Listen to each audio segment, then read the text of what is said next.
This morning, I'm going to be on a tour bus to head to the Arctic Circle so that I can join the Arctic Circle Club. Right now it's a little after 5 o'clock in the morning. You can see it's light. Hell, when I woke up at 4 o'clock, it was light.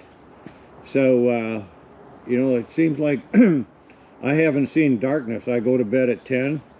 It's light. I get up at 4. It's light. I'm sure there's some darkness in here somewhere, but it's enjoyable. You definitely get to have a long day if you wanted a long day.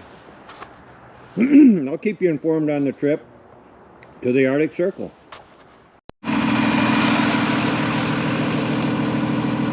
Well, this is the bus that I'm going on up to the Arctic Circle.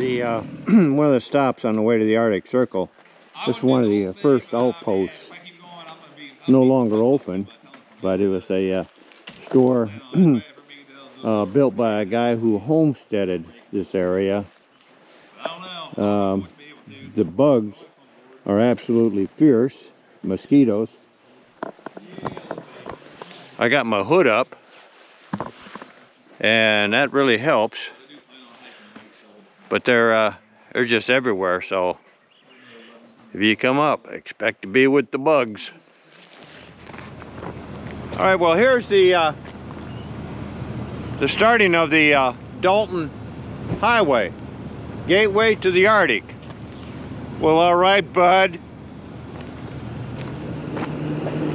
Well, the road's named after James Dalton,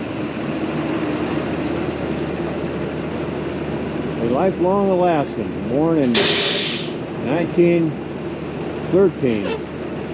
He died in 1977. Okay, the Dalton Highway, as the tour guide was saying, is roughly all gravel.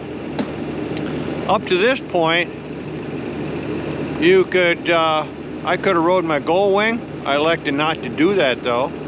But I did see one gull wing coming up this far. From here it's gravel. Yeah, you'd probably want to have a dual sport bike going from here the rest of the way up to a Dead Horse. So wouldn't recommend gull wings beyond this point, or Harleys, or any other big bagger street bike. I'm standing here with our tour guide. His name is Wes. Wes, are you a native Alaskan? I am not a native Alaskan. No, I am an Alaskan now, but I was born and raised in the Kentucky area. Okay, how'd you get in this line of work? Oh, happenstance. Yeah, really. Okay. Just saw a job on Craigslist and applied for it. Good deal. Are you married? I am. Yeah, I've got a wife and a 1-year-old. Okay. Congratulations. And where do you live? We currently live out in North Pole. North Pole, that's a town? That is a town. It is a small city, about 12 miles outside of Fairbanks. Okay, good, Wes. Well, I appreciate it, and I'm looking forward to hearing from you throughout the trip. All right, sounds good. Thank you. Thank you. Especially when you're working night crew. There's a bicycler on the Dalton. Good luck for him. He's wearing a threats to productivity. If you notice, he's wearing a head net. All along the bugs. Equipment shortage. This is quite the view of the Dalton Highway. Thank you. You can see where a dual sport bike would come in handy, but I wouldn't be bringing my gull wing up here. Uh-oh. Maybe you should save some of that money. No, I didn't really. This is a part of the pipeline. Some of it is buried, and the parts that they cannot bury is when it's permafrost, because the oil wood is heated by the natural effects of friction and whatnot, and if they put that in the permafrost, it would eventually melt the permafrost, and then the pipes would collapse. So any place you see the pipes overhead, that's a permafrost area. That was interesting. I'm watching a movie on it on the bus as we're moving. So they do bury some of it though. And that was another interesting part. And as part of the history of the building of it, the people who made the most money building it were welders. They were the highest paid people on the construction crews. It expands. Wes, our guy just pointed out, really interesting. The pipeline. You see all these wiggles. It whoop, shrinks up. So that the pipeline will. The pipeline is not bolted down. It slides back and forth. Interesting, due to climate changes of different types, that pipe will move from side to side. Very interesting. And look at the big, oh, now that I notice it, that's a big buffer right there. It could hit that buffer. You come over and hit the buffer, and I can see markings on the pipeline where it actually had touched that buffer. Very interesting. All right, I just learned something new from Wes. Way at the top, those are heat exchangers. And the idea is inside that pipe, there's a liquid that in the wintertime, it keeps the material, it keeps the temperature of that pipe cool, because what happens, remarkably, the heat generated in the pipeline itself transfers to that bar, and that heat then is put into each one of these pipes on both sides, and they have to keep that heat from getting down into the permafrost. So those are up top, those are in a sense a radiator, if you will. Very interesting. Here's one of the camps along the way. We still got about 60 miles to go to the circle. But this one here, you can buy gas. I looked at the gas pump. It's like $6.90 a gallon. Not too unreasonable being this far north. I mean, I paid that when I was down in Canada. River up close to the Arctic Circle. How long? Beautiful. Very wide. I floated from Circle to here. Very wide. Yeah, I've done the Yukon Flats. I'm glad you sold out. I got another one. We're good. I'm a one percenter. Are the water holes there? Absolutely.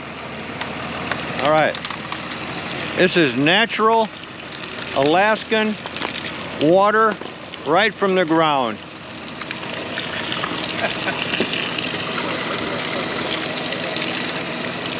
Whoa. Might be cold.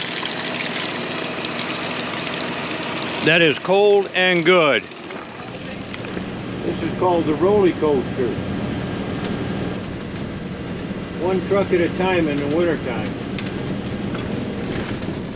Not all are. Well, we're at the Arctic Circle, and there's a fire going on. It's been burning for a number of days, and it's typically set by lightning, as I understand it. So we're surrounded by fire people who are fighting the fire, but it looks like we're going to be able to walk back to where the Arctic Circle sign is all about. So that's what we're doing now. We're walking.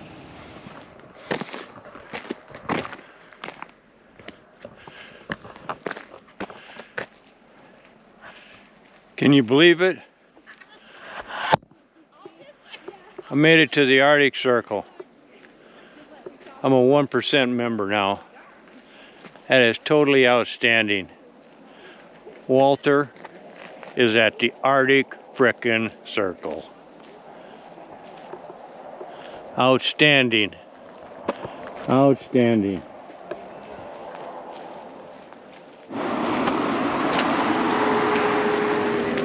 Let me point out, this is the Arctic Circle right here. We're right here, and us folk from Louisiana, we're not even shown on this map here. That's the Arctic Circle, and I'm right here.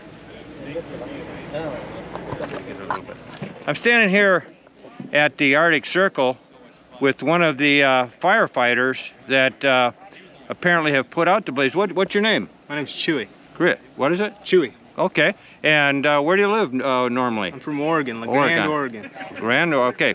Now, who do you work for?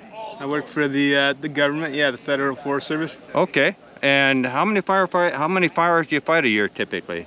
Oh, anywhere from about 20 to 40, I'd say. Wow, man, that's a lot. Now, where are you currently staying? At the Arctic Circle. At the Arctic Circle in a tent? In a tent. Okay, that's kind of rough living, huh? It can be rough. Okay. Yeah. How do you handling the bugs? The bugs are not fun. They're not I'll fun, give right? you that, no. Yeah. Now, do you wear anything for bug protection?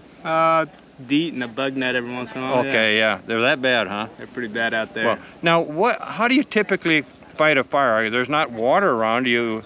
How do you fight the fire? We just cut the fuels out. We just have some SWAT teams out there cutting all the spruce out of the way, and then they'll fly us in the pumps and hoses. Okay. We come in behind. Okay. How long did it take you to put this fire out? We caught it in about a day and a half, and we'll probably call it out here in the next couple days. Okay. Well, you're a badass, bud. Appreciate what you At the Arctic Circle? Arctic Circle. I'm a motorcycle. Cool. On his motorcycle, that's right. All right, cool. thank you. Thank you, man. Now we're going to take a walk on the Tundra. Wes has got a shovel. I don't know if he's going to bury one of us or not. What? Hey, we're still all kicking, Wes. It's a big hill. We gotta lose some weight. Okay, now we're taking a walk on the Tundra, and it feels spongy, very spongy, like you're walking on a trampoline, a little bumpy. Wes is going to dig up some Tundra and show us what's underneath. I get some of the gold you're going to find. Oh, I wish. I wouldn't have brought you if I found it. There you go. Now, that looks pretty fertile dirt. Will it grow about anything? Not that I know of. Oh, look. Some home. Yeah, I'm going to do a pH sample to see if we can come up with anything. I took some home just yesterday. Oh, did you try growing anything in it? No, not yet. Because down south, any black dirt like that is that's like gold down south on the farms. So what are you looking for? Oh, you're gonna find out how deep it is? There it is. You can hear the shovel. His shovel's hitting. The shovel's hitting. He's down about, I'm gonna say a foot, thereabouts. And he's scraping what sounds like ice. So here it looks like Would anybody like to touch permafrost? Absolutely. Kneel on this little cushion here, and I'm gonna go touch the permafrost. And that is cold, like it's very similar temperature of ice down in there.